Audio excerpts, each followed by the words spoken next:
ዛሬ የማሳያችሁ ልክ እንደምታዩት የሩዝና የቅርንፉድ ፊታችን ላይ ያሉ ብጉሮችን እንዲሁም በነገራችን ላይ ፊታችን ላይ ያለውን ብጉር በቀላሉ የምናጠፋበት ብዙዎች አጥፍተው በቲክቶክ ብዙ ቪዲዮ ሰርቼላችኋለሁ።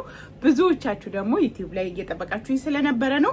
ፊታችን ላይ ያለውን ብጉር በቀላሉ የምናጠፋበት አንደኛ አንቲባክቴሪያ ስለሆነ ፊታችን ላይ ያሉ ባክቴሪያዎችን የመግደል አቅም አለው።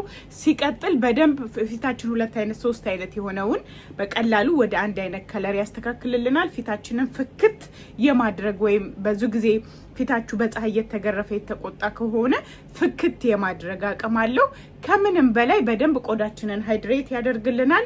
ስለዚህ ፊታችሁን ውበት ስፔሻሊ የኮሪያኖች የውበት ሚስጥር የፊታቸው ጥራት የፊታቸው ማማር የፊታቸው ግላሲ መሆን ትልቁ ሚስጥር የሩዝና የቅርንፉድን ውሃ ስለሚጠቀሙ ነው። ሶ ሙሉ አሰራሩን እዚሁ ላይ አድርጌላችኋለሁ።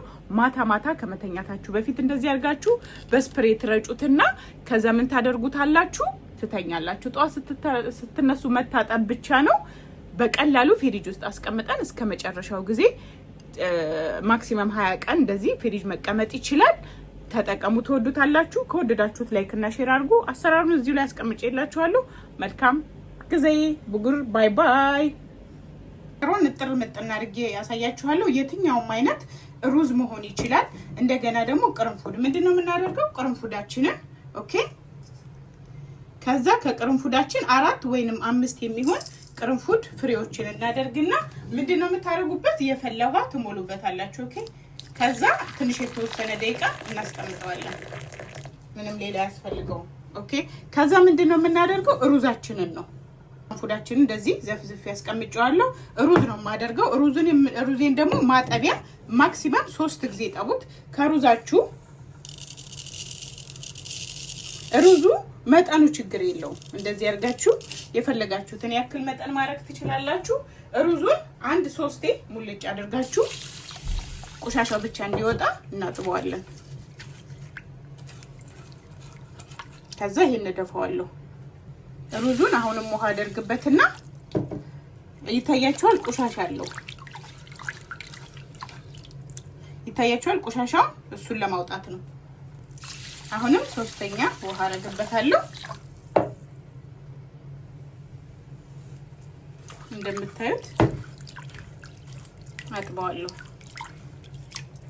አሁን በቃ ጸዳልኝ። ኦኬ 4ኛ ላይ ውሃ አደርግና ምን ታደርጉታላችሁ? እጃችሁን ታጥባችሁ ከዛ ሩዙን እንደዚህ ትንሽ አሸት አድርጉትና አንድ የተወሰነ ማክሲመም 30 ደቂቃ ምናምን ተውት ሩዙን። ኦኬ ዘፍዘፍ ይበል እንደዚህ ሹት ግን ከዛ አርጋችሁ ዘፍዘፍ ይበል። ኦኬ ቅርንፉዳችሁንም እሱም ይዘፍዘፋል። እንደዚህ ሆኖ ለተወሰነ ደቂቃ ዘፍዘፍ አድርጌ ተዋለሁ። እንግዲህ እንደምታዩት ሬዲ ሆኗል። በነገራችን ላይ ይሄንን ውሃውን የሩዙን ውሃ 1 ሰዓትም 2 ሰዓትም ብታውት ቆንጆ ነው። እንደዚህ ሆኗል። ያው የቅርንፉዴን የምስማሬን ሬዲ ሆኖልኛል ማለት ነው። ምንድነው ማዘጋጀው? መጀመሪያ የቅርንፉዴን ቅርንፉዱን ከነፍሬው ጨምሩት። እሺ ቅርንፉዱን ከነፍሬው ጨምሩት። እዚህ ጋር ፍሬው አልገባልኝም ጨምሩ። እንደገና የሩዛችሁንም ውሃ እንደዚህ አድርጌ የሩዙንም ውሃ ጨምረዋለሁ። ሩዙን እንዳጨምሩት እሺ። የሩዙን ውሃ ብቻ ነው የምጨምሩት። ያው ሩዙን ውሃዬን ጨምሬያለሁ። ግን ቅርንፉዱ ሁሉም ስላልገባልኝ ምንድነው ማደርገው? የተወሰነ ቅርንፉድ እጨምርበታለሁ። እሺ እዚህ ላይ ማለት ነው 1-4 የሚሆን 5 በቂ ነው ቅርንፉዱን። ከዛ እንደዚህ አድርጌ እንደዚህ አድርጌ ሬዲ ሆኖልኛል ማለት ነው። ማታ ማታ ሁሌ ተቀብቼው ተኛለሁ። ጠዋት ስነሳ ሙልጭ አድርጌ በሳሙና የመታጠብ ማለት ነው። ይሄ የኮሪያኖች ትልቁ ሚስጥር ነው።